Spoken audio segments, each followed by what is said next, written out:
Hi, hello. Sorry, I didn't know we were actually starting then.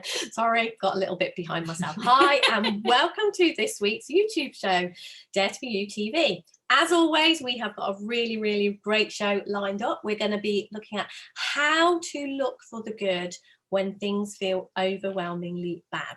Because after a few conversations I've had with people, I realised that sometimes when we're bogged down in all sorts of stuff that's going on, it can be really difficult. We can feel overwhelmed. So we're going to have a chat about that.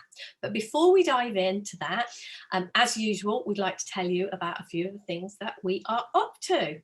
And we thought we'd have a little bit of a conversation about what's going on, because I don't know whether you noticed, but 2020 has been a little bit of an unusual year. It's been a little different, hasn't it? Yes.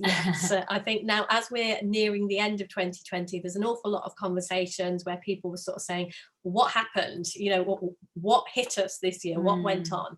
And in our business and in what we do, obviously, like everybody else, things were very different this year. So we took a look at what we were doing and asked ourselves the question, how can we best serve? How can we best be in service to our clients, our customers, people who work with us? How can we do that? And we've made some changes this year, haven't we? Yeah. So as we're barreling towards 2021 at warp speed, very much for us. I know at the beginning of 2020, I think I said to Deb very early on, 2020, that's a year of vision and clear vision and clarity, because you know it's I think in the kind of opticians world, 2020 means vision. Perfect vision, doesn't it? Absolutely. So we kind of laughed and talked about that. And then this year happened, didn't it?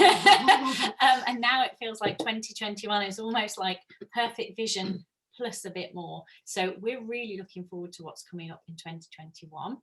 And you may have heard me talk a bit about what I'm up to. So I'm just going to share a little bit of that. And then Deb is going to talk a bit about what she's up to in 2021 too. Because in actual fact, although it has been a strange year, I think we have had perfect vision about what we want to do. And what it made us stop and look at what we were doing and get clarity around what it is we want to move forward with, didn't it? So I read something on Facebook earlier that said something like 2020 has taught us that it wasn't about getting more or doing more, it was about appreciating what we had. Or what we have, and getting clear about that. And I really think that's what we've done here at Dare to Be You. So I over the last few months have just been quietly beavering away at my little project, my 6-month program, Finding Your Voice. And everything that I'm working towards at the moment is just encouraging people, like Deb said, how can we best serve our community and our clients? Really reaching out to people who perhaps feel like there's something in them or somewhere they want to go next, but aren't quite brave enough yet, or want a bit of hand holding, which is very much what my journey was about. As most of you will know, you've watched me sitting next to Deb for quite a few months now, and that very much was what was happening for me. I knew I wanted to share and be out in the world in this way, but wasn't quite ready to take that step on my own. So this kind of what I'm looking at in 2021 is how to help people do what I've done. Find their voice, find their feet, move forward in life, find their way to be out in the world in the way that you're called to do, because we all have callings and passions within us, and so many of us hide that light. Absolutely. So many of us. So very much what my 2021 is all about is helping people find their voice, share it with the world, and give that gift that we all have. And a little bit like Bec, as she said, she sat next to me for quite a while, and our business has grown in this last year. And what I see is, what I want to do moving forward is to show people how to get their heart-led business up and growing, because I know people I speak to, a lot of people struggle with getting, when we are heart-led business owners, and that's what I like to think of us, what we do because we care, and that's what heart-led business owners do. They have had something happen in their life, they've seen something, and they want to help other people. And then it's really, really easy when we are that kind of person. We come from our heart, we care a lot, we give a lot. We can often get into trouble around earning money from that. We can get into trouble for over serving because we're so keen to help people. And definitely the time that Bec has sat next to me, part of that teaching has been learning about how this business, how it works when you do that, how something we always talk about, how can we find the balance in that? How can we be of absolute service to our community? How can we create a win for our community, a win for us, and a win for the universe? So I have just started, I've been beavering away too, at the Heart-Led Business Academy.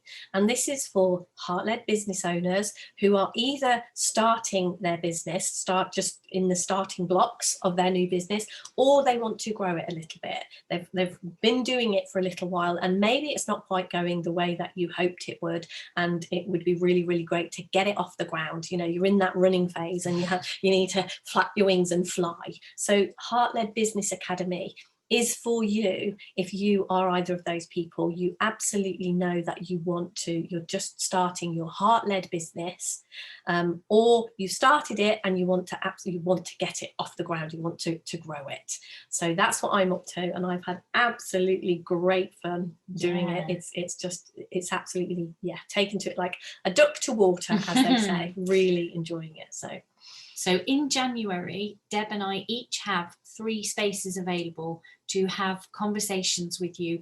If you've not been in contact with us before, or we don't really know anything about you, and you want to know more about either of the things we're talking about, getting started with either of us on that kind of journey, we've each got 3 spaces to have a call with someone in January to just discover what is some way we can help you in that area.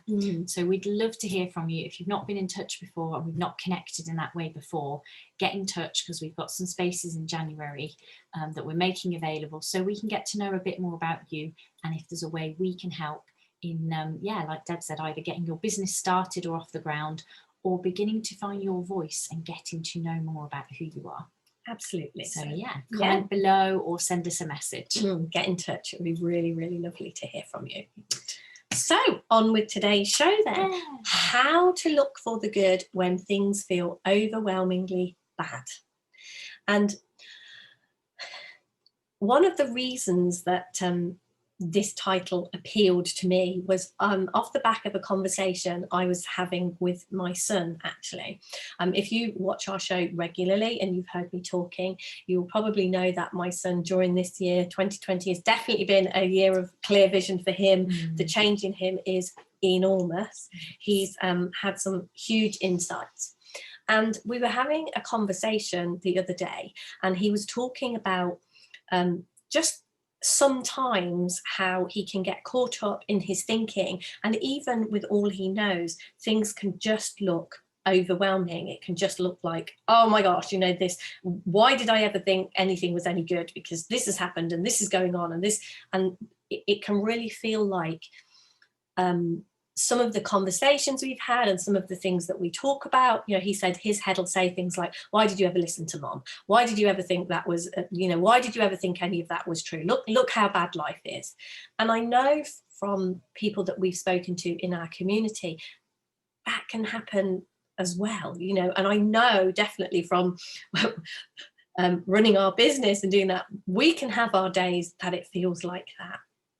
And what I want to point you towards when we get into those places is, during the conversation that I had with my son, he said the one thing that really, really helps him when his thinking does that is he has seen his thinking do that before, and then he has seen himself self-right and come back to a place of knowing that deeper truth about himself. And it is just, he said it's so, what happens for him is in that really fearful, overwhelming moment when he used to, that would be the place, that's why he had problems with anger and had problems with being violent and doing things, was because when he was in that space, he would do stuff to try and get out of it. It would feel to him like punching someone or shouting at someone or some kind of doing.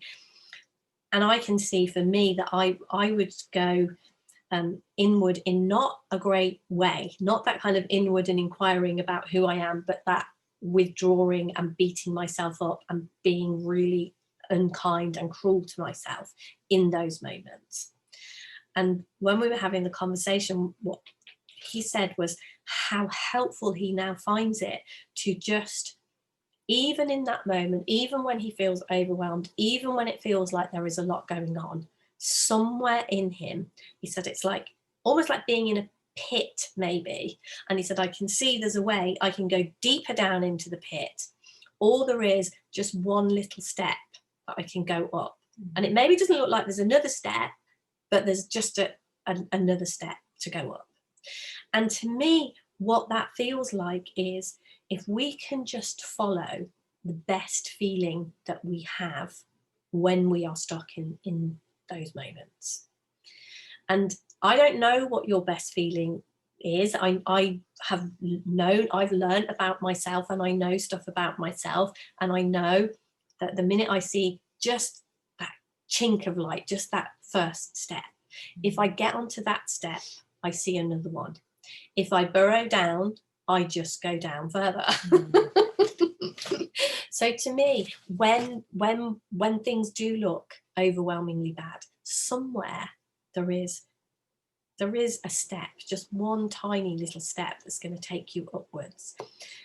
And for me, it's about looking for that in those moments. The thing that was coming to me when you first kind of started talking was I was actually writing a post a little bit about this yesterday for my Finding Your Voice program, actually, about energy and how like it can feel like when we're in that space where something feels overwhelmingly bad, that it's just got so much energy to it, and it draws us in almost like a vortex or a black hole, isn't it? And it just kind of draws us right into it. But what I really know, and what I've seen, like Deb was saying about getting to know yourself and what your good feeling might be, that exact same energy that can create that overwhelmingly bad vortex is exactly the same energy that can create an overwhelmingly good vortex. Indeed. And it's essentially just seeing that both of those vortexes exist, and which one do you want to get sucked into. And I know for me that, like Deb was just saying there, just being aware that there will always be a step available. And it's kind of like that chink, that light at the end of the tunnel, if you like. It's like if you're in a dark tunnel and you can see a chink of light, you're not going to move further into the tunnel. You're going to move towards the light, because at some point that light is going to get bigger as you move towards it. And that's essentially how this works, how we work as human beings. We can move further into that dark tunnel, or we can move towards that chink of light. And it's seeing that that's available. That's all there is to do here, to just see that that's available. Like Deb said, that next step, that's something else. And it always is available, because as human beings, the way that we work in terms of having a spiritual essence, something about us that's more than just being human, that has to be available. We have to, by our very nature, we have to have the freedom to move into whichever vortex we want to move into. Yeah. That has to be available to us. And the only time that it isn't is if we just aren't looking for it.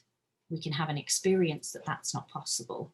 And my vortex is so overwhelmingly bad that nothing else is available. Then that's the experience you're going to get. But the minute that we allow our mind to open to the possibility, just with a simple question, I know we often say a question mark opens our mind, a question opens our mind, and a statement closes it. The minute that we're prepared to just question, what if something else is available? What if Deb and Bec are right? What if there's a light here? What if there's a step here? What if things could be overwhelmingly good instead of overwhelmingly bad? Those kinds of questions just open our mind to something. And that's when we can start to move towards that good feeling, that, whatever your good feeling feels like, looks like, what experience you've had of it in the past, that's always available. And we simply have to allow ourselves to become aware of that. Absolutely. And I think like one of the things that we talk about a lot is our little challenges that we do, and how playful we get and how curious we get. And that to me is really key here. It's like, and if we are doing that when we're not in a place where things are overwhelmingly bad, then we can see it's a little bit like using a muscle, isn't it? Or something that we do all the time. My dad, he's got to that age where he's got to go and have a driving test to see if he is still safe to drive on the road. And we were talking about it the other day, and my dad drives an automatic car these days and has been for quite some time. And when he goes to this driving test, they're going to put him in a car that is not his car, and it's going to be a manual car. And we were talking about, and we were saying that he's used to all the time, you know, he drives his own car, he's very familiar with it, and it's an automatic. That's what he's used to, that's what he can just go to and do. So it's going to be quite a challenge for him to drive a car that he's not used to, and that is a manual gearbox. And what I'm pointing to here around this is, if you are used to driving a car with a manual gearbox and going from car to car, it's not going to be such a big deal for you. And what I see, one of the reasons that we play a lot and challenge ourselves a lot, just in things that are inconsequential and don't matter, is that then when stuff that really looks important to us, when that comes up, we're used to that. We do that all the time. We question and we play and we get curious. So I know for me, one of the things, if you've been on our show a lot, you'll probably know, I decided that I was going to swim in the sea every week for the whole year. And it's just something I've played with. And so far, I've pretty much kept up with it. I regularly go to swim. And I notice that as the water is getting colder, my mind can do this thing to me. You know, if I give myself time to think, if I give that train of thought time to take hold, then I'm not going to swim. If I just say I was going to go swimming today, for example, I would be clear that I'm going to go to the pool, the outdoor pool, in the sea pool, and swim. So I would get my stuff together, and my head might be saying, do you know how cold it is? Are you crazy? And I've played around with, I'm just not going to entertain those thoughts. I'm going swimming. So it's just like, yeah, thanks, I'm going swimming. Well, do you know what? You might be a bit, yeah, thanks, I'm going swimming. And it feels that if I don't let that get hold, I can swim, and I get there and I get in straight away, no messing, get my stuff, get my kit off in the water. And that to me has been a way that I've played with my own mind and my own thoughts. It does not matter one jot whether I swim or not. There's nothing riding on this. It is purely for the fun of it. But it has taught me a lot about my own mind and my own thinking. And I've actually, when I was creating the Heartled Business Academy, my thinking's going, yeah, people don't know you do that. You're going to look really stupid. I'm creating the Heartled Business Academy, thanks, but this is what I'm doing. So I've been able to use what I learn about myself in those playful moments to help myself in a place where something was a little bit more important to me. And I see that again and again and again. When we just play with what our own mind and play with what our thinking does and just have some fun with it, it fascinates me what I'm capable of. And then when I want that for something that looks a little bit more important to me, whether it is letting go of my thinking, whether it's making anything, it is getting curious and playing, really. Yeah, that really reminds me of a metaphor I was using. I was having a call with a client yesterday, and we were talking about kind of grounding, and that's sort of word we use a lot in this conversation. And I kind of shared with her that for me, grounding is like when you think of a tree or a plant that's put its roots down into the soil, like, and really gone right down deep into the soil, so that when it needs to, it can draw up nutrients. It's got access to that. And for me, what Deb's talking about there, that kind of playing around with things like the going swimming, and it isn't just her internal voice that's saying, do you know how cold it is? it's my literal voice too. But she's played around in that arena, which in my mind is essentially her putting roots down in this conversation. It's going, okay, here's an area I can grow a root in. I can see how my thinking works here. And then when something comes up, like planning her program, and some of those thoughts come in, that root can draw those nutrients through. Absolutely. Go, oh yeah, like when I went swimming and I just focused, that's what I'm doing. I don't want the thoughts to take me off on a different direction. I'm going swimming. She can draw on that. That's what grounding is. That's what those kind of digging deep with our roots here, being curious, opening our mind in those ways. It gives her something to draw on. And that's massively what we do here. And that's the same with, if you've got something going on and it feels overwhelmingly bad, if you've been curious and played around in the way that we do, you've got nutrients to draw on in this conversation. And so it is absolutely about being curious, asking yourself those questions, putting your grounding and your roots in place. And like Deb's done, and like I've done in lots of different ways, finding those ordinary moments that there's no impact. If Deb, quits swimming right now, that isn't going to matter in the grand scheme of things. But it's a really good way for her to play around. If I never load the dishwasher again, apart from Deb maybe falling out with me, I was going to say, my voice might have something to say about that. There's no big impact on that. But I get to play, those are the places I play around. Dishwasher, washing up, what I make for dinner, all of those areas that realistically there's no big impact, but it's a place I start to put roots down, so that when the bigger stuff comes, or the things that can get into overwhelmingly bad for me sometimes, I've got somewhere to go. I've got nutrients I can draw on. Yeah, that's a beautiful way to talk about it. And that's it, isn't it? We give ourselves that grounding, that standing in that place. We give ourselves some solid ground to stand on. And it's really, really helpful, because it's great listening to other people. And if you're listening to this show, brilliant, thank you. Yeah, we love that you're here. Yeah. But looking within yourself, getting your own, my roots, you can borrow them as much as you want, and as much as I can lend them to you, I'm happy to. But the real key here is your own grounding, your own results, the things that you see for yourself, the way, because perhaps the way we're talking about it, you're kind of like, well, I don't really know what you mean. Well, go and have an experience then. Go and play, go and get curious. Because if you do that, you will find something out. You will learn something about yourself. You will